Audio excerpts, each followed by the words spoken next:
ekhala ngomzima bempilo emehlweni egodla isililo, ethi kuyehlela kuyasinda, ekhuluma amagama embinda, ijele malivalwa njalo ebusuku uyalwa, mayethi uzama ukulala kubuya bonke abantu ababulala, athi ukubulala kusegazini, isidumo sengikwazi ngisho ukusikhipha ngivala amehlo.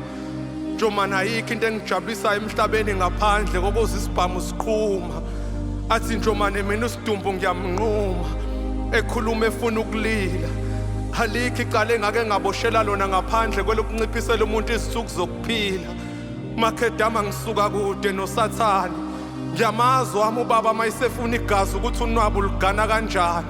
Nginenhlanhla njengoba ukufa makungifonela ngisaliziba ucingo, kodwa sona isikhathi sokuphila sesingishayile. Imindeni engake ngayishiya izilili yokhala ezenjabulo mhlazane kufihlwa mina, ngenxa yamabantu baphela emzinto ngabulalisa likwazi singinqaphela.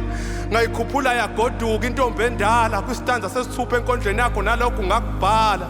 Omunye isidumo sakhe enhlabathini ngasintuthwane ngaba siyitiki, ukuba kagolozanga ayifakazisa ngosomapolitiki.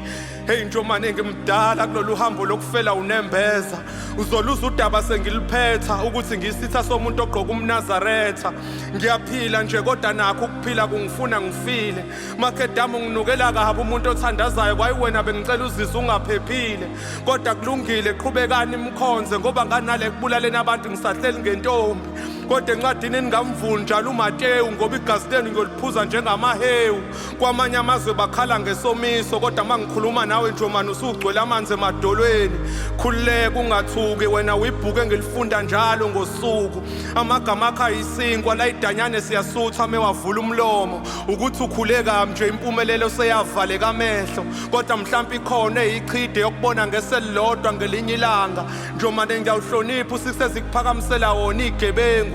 Uyasinda njomane noma usudlulile kuyazwakala la kunyathele khona amagama akho. Ukukhombile umuno kaThixo wakukhomba wakhombeka, inkondlo yofala ufa khona.